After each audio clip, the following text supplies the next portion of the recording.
Dois assuntos importantíssimos para você em relação à prova do Enem. Diagrama de fases, funcionamento da panela de pressão. Vamos lá? Vem comigo, galera! Antes de começar, eu gostaria que você imaginasse os três estados físicos fundamentais: sólido, líquido e gasoso. O que define o estado físico de uma substância são duas grandezas importantíssimas para vocês. São elas: pressão e temperatura. Anota isso. Pressão e temperatura definem o estado físico de uma substância, tá bom? Por exemplo, se eu estou no estado sólido, o que favorece o estado sólido? Uma proximidade entre as partículas. Proximidade entre as partículas eu verifico com uma temperatura baixa e com uma pressão elevada. Então, pressão elevada e temperatura baixa favorece o estado sólido, tá bom? À medida que eu vou para o estado líquido, aqui, à medida que eu vou para o estado gasoso, aqui, ocorre um afastamento entre as partículas. O que favorece um afastamento entre as partículas é temperatura elevada e pressão baixa, tá bom? Os cientistas fizeram o seguinte: eles colocaram essa representação simplória aqui em um diagrama chamado diagrama de fases. Nesse diagrama de fase, nós temos os três estados físicos de uma determinada substância de acordo com a pressão e de acordo com a sua temperatura. Por exemplo, para a maioria das substâncias, o diagrama de fases tem esse jeitão aqui, ó. Quer ver? Presta atenção, presta atenção. Tá vendo nessa regiãozinha aqui? Aqui eu tenho pressão elevada e temperatura baixa. Opa! Pressão elevada, temperatura baixa, pouca agitação. Isso favorece o estado sólido. Então todos os pontos que apresentarem nessa regiãozinha aqui, ó, estarão contidos no estado sólido. Tá bom? Agora presta atenção aqui. Tá vendo nessa regiãozinha aqui? Nessa regiãozinha aqui, eu tenho temperatura elevada e pressão baixa. Temperatura elevada e pressão baixa, isso favorece um afastamento entre as partículas, isso favorece o estado gasoso. Isso favorece o estado gasoso, tá bom? Todos os pontos que estiverem nessa regiãozinha aqui são pontos da substância em que ela se encontra no estado gasoso. Consequentemente, no intermédio entre o sólido e o gasoso, existe o estado líquido, beleza? Então presta atenção, presta atenção, presta atenção. Imagina que eu tivesse uma substância em que a pressão e a temperatura caísse nessa regiãozinha aqui, ó. Chamar isso aqui de temperatura número 1, chamar isso aqui de pressão número 1. Para a pressão 1 e para a temperatura 1, a substância se encontra no estado sólido, beleza? Agora, vamos supor que quem pressionasse essa substância fosse, por exemplo, o ar, fosse a pressão atmosférica, tá bom? Então aqui dentro do meu escritório, por exemplo, a pressão atmosférica é praticamente constante. Se eu quiser fazer com que essa substância passe do estado sólido para o estado líquido, sabe o que eu tinha que fazer? Se eu mantiver a sua pressão, eu aumento a temperatura. Aí eu chego nesse pontinho aqui, ó. Chamar isso aqui de temperatura número 2. Presta atenção. Todos os pontos que estiverem em cima dessa curva rosada aqui, eles estão passando do estado sólido para o líquido. Ou então, se você vier de lá para cá, do líquido para o sólido. Então, nesse momento aqui, existe a transição. Então, em cima da linha rosadinha, coexistem estado sólido mais estado líquido. Então, a gente diz que essa temperatura θ2 aqui é a temperatura de fusão ou temperatura de solidificação para a pressão P1. Tá bom? Ô Dercy, o que acontece se a gente aumentar mais um pouquinho a temperatura? Ó, se você aumentar mais um pouquinho a temperatura, aí você passa para o estado líquido, desse jeitinho que tá aqui, ó. Chamar isso aqui, por exemplo, de temperatura θ3. Tá bom? Ô Dercy, e se eu quiser passar do líquido para o gasoso? Vixe! Aí você faz assim, ó. Aumenta mais um pouquinho a temperatura. Chamar isso aqui de temperatura número 4. Tá bom? Olha para a curva azul. A curva azul, ela separa o estado líquido do estado gasoso. Então, um pontinho que estiver em cima dessa linha vão coexistir o estado líquido e o estado gasoso. Por isso que essa curva azul aqui, ela pode ser chamada curva de vaporização ou então curva de condensação. Beleza? Agora presta atenção nisso aqui, ó. Tá vendo essa curva verdinha? A curva verdinha, ela separa o estado sólido do estado gasoso. Por isso que ela é chamada de curva de sublimação. Um pontinho em cima dessa linha vão coexistir os estados sólido mais gasoso. Tá bom? Galera, presta atenção nisso aqui. Tá vendo esse pontinho aqui? Ele é muito importante. Ele é chamado de ponto triplo ou então ponto tríplice. Sim, o que quer dizer isso? É uma pressão e uma temperatura em que coexistem os três estados físicos da matéria. Os três estados físicos fundamentais, tá bom? Então, vou chamar isso aqui de temperatura do ponto triplo. Vou chamar isso aqui de temperatura, ou melhor, pressão do ponto triplo. Beleza? Agora, você deve estar se perguntando qual é a diferença entre gás e vapor. Qual é a diferença entre gás e vapor? Vem cá. Vamos ver a semelhança primeiro? Tanto o gás quanto o vapor, gente, estão em estado gasoso, tá bom? A diferença é a seguinte. A diferença é uma temperatura especial. Eu vou chamar de TC. ΔC, né? Temperatura crítica. O que significa isso, gente? Se a substância estiver com uma temperatura maior do que a temperatura crítica, por exemplo, o θ4 aqui ele é maior que essa temperatura crítica. Aí nós estamos diante de um gás. Se o estado gasoso apresentar uma temperatura inferior à temperatura crítica, aí nós estamos diante de um vapor. Então quer dizer que toda essa regiãozinha aqui, gente, ó, toda essa regiãozinha aqui, eu estou diante de um gás, tá bom? Toda essa regiãozinha aqui, eu estou diante de um gás. Gás. Vamos ver na prática o que isso significa? Isso significa o seguinte, ó. Imagina que eu tivesse, por exemplo, um pontinho aqui, ó. Chamar esse pontinho aqui de pontinho X. Para começar, ele está na regiãozinha do gasoso. Ou ele é vapor, ou então ele é gás. Vamos lá? Dersen, a temperatura do ponto X é maior do que a temperatura crítica? É. Se isso acontecer, estamos diante de um gás. Na prática, significa o seguinte, ó. O gás, se você comprimi-lo isotermicamente, ou seja, mantendo a temperatura constante, jamais você consegue recuperar o estado líquido. Então, na prática, o gás, se você comprimir significa aumentar a pressão. Isotermicamente significa mantendo a temperatura constante, ou seja, se você subir retinho no gráfico, no caso do gás você não recupera jamais o estado líquido, tá bom? Agora o vapor. O vapor, olha para esse pontinho aqui, ó. Esse pontinho aqui, vou chamar de Y. Ele está na regiãozinha do gasoso. Resta a gente saber se ele é vapor ou ele é gás. Ele vai ser um vapor. Sabe por quê? Porque a temperatura do Y é inferior à temperatura crítica. Na prática, o vapor, se você comprimi-lo, ou seja, aumentar a pressão dele, isotermicamente, você consegue recuperar o estado líquido.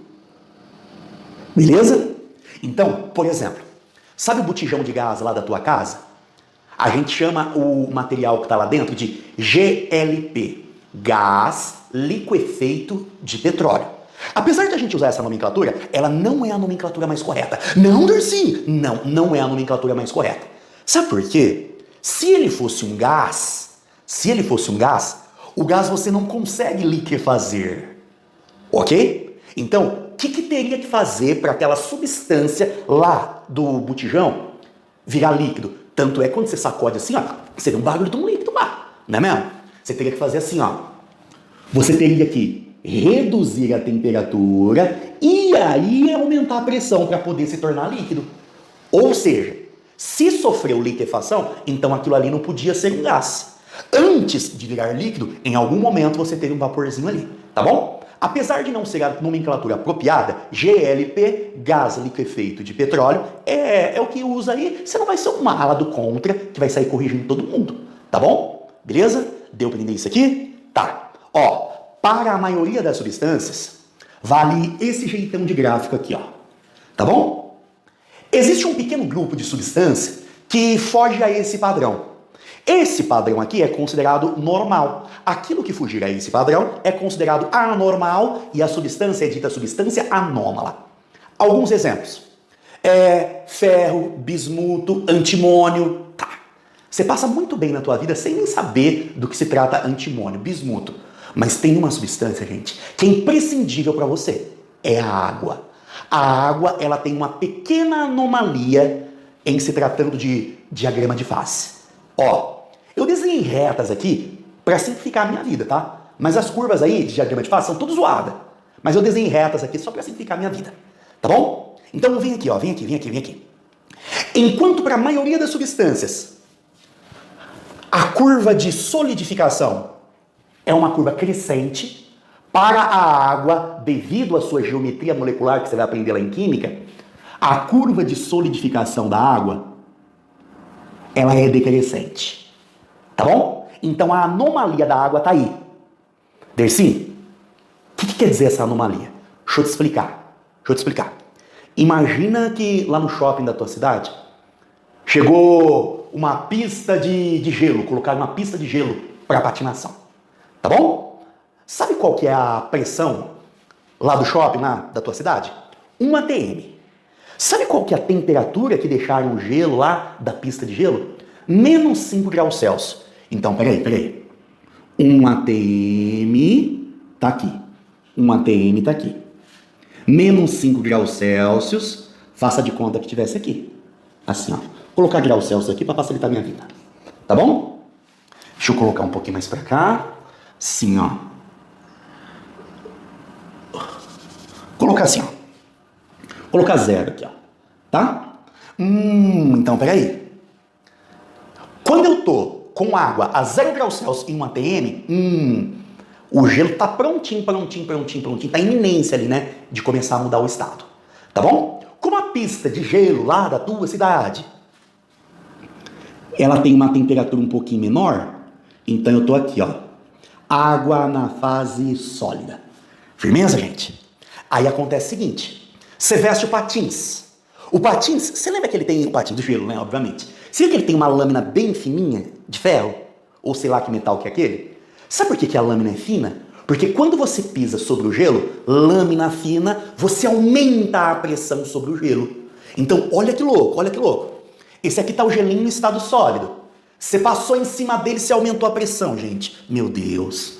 Ou, quando você aumenta a pressão, como você passa muito rápido, nem dá tempo de mudar a temperatura, tá? Você passou por aquela regiãozinha, aumentou a pressão.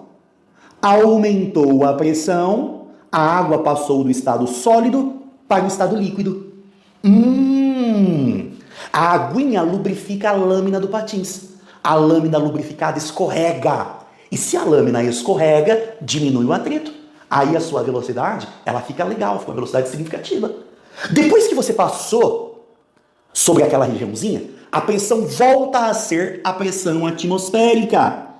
Então quer dizer que o gelo volta para a fase sólida. Isso aqui, ó, é chamado de regelo. Existe um experimento bem bacana chamado experimento de Tyndall. No chamado experimento de Tyndall, o carinha chamado Tyndall, ele faz assim, ó.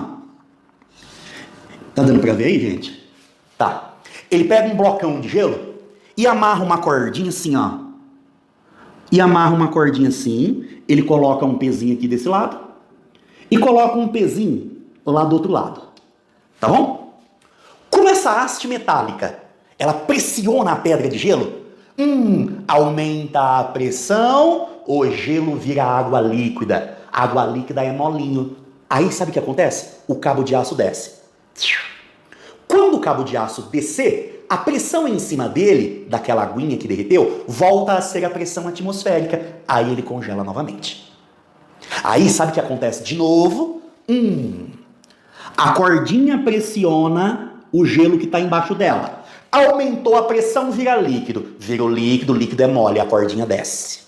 Assim que a cordinha descer, a pressão volta a ser a pressão normal. Então a água vira gelo novamente. Dessa maneira, sabe o que acontece? O cabo de aço ele passa pela pedra de gelo sem que ela seja partida. Isso aí ficou conhecido como experimento de Tyndall. Tá bom? Eu disse Tyndall, não é Tinder. Pelo amor de Deus. Beleza? Agora, outra coisa curiosa relacionada com esse gráfico aqui, ó. Gente, sabe qual que é a pressão do ponto triplo da água? A pressão do ponto triplo da água, gente, é 0,006 atm. Sabe o que significa isso? Deixa eu te dar um exemplo. Ó, sabe em condições normais? Aqui no meu escritório, por exemplo, aqui no meu escritório, nós estamos aqui com uma temperatura de 22 graus Celsius. E a pressão aqui no meu escritório é a pressão atmosférica. Tá bom? Portanto, aqui no meu escritório, olha o que acontece. Com pressão de 1 atmosfera e temperatura, por exemplo, de 22 graus Celsius, a água se encontra na fase líquida. Beleza? Agora, sabe lá em Marte? Lá em Marte, lá não tem atmosfera. Lá em Marte, a pressão é inferior à temperatura do ponto triplo. Como lá em Marte a temperatura é inferior à temperatura do ponto triplo, lá em Marte só existe água do ponto triplo para baixo. Ou seja, ou ela vai estar na fase sólida, ou ela vai estar na fase gasosa. Tá bom? Curioso isso, né? Já foi questão de vestibular. E para a gente poder finalizar aqui, eu preciso falar para você a respeito da panela de pressão. Tá? Vamos ver como que funciona aqui a panela de pressão, ó. Vamos lá. Deixa eu apagar aqui. Em condições normais, colocar um 100zinho aqui, né? Ó.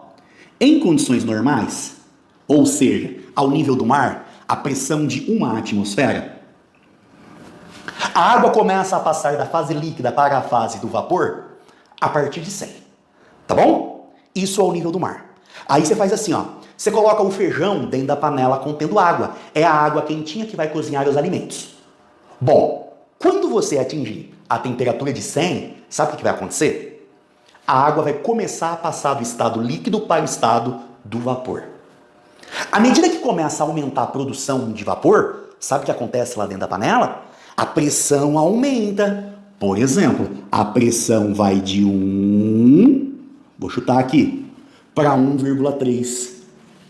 Aí, a água que antes fervia a 100, sabe o que começa a acontecer com ela? Ela começa a ferver a 120. Nesse momento, sabe o que vai acontecer? O alimento que está dentro lá da panela de pressão, ele fica em contato com uma água mais quentinha. Água mais quentinha cozinha o alimento de modo mais rápido. Tá bom?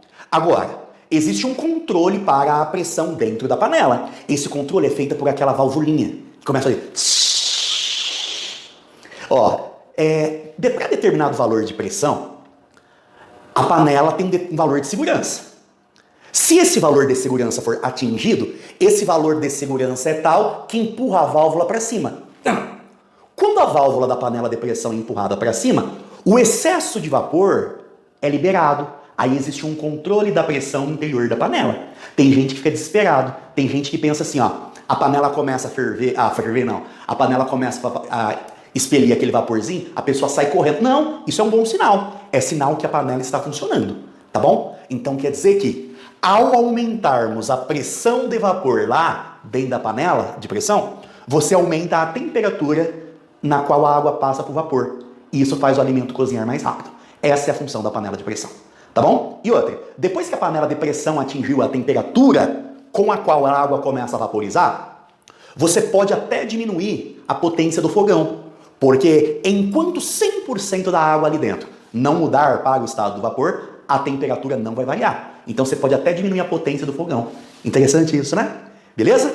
Senhores, ó, outra coisa que o Enem costuma perguntar para você. O Enem costuma relacionar a pressão e a temperatura de ebulição da água com a altitude do lugar. Por exemplo, ó, imagina que isso aqui fosse Santos e isso aqui fosse La Paz. La Paz tem altitude maior, não é mesmo?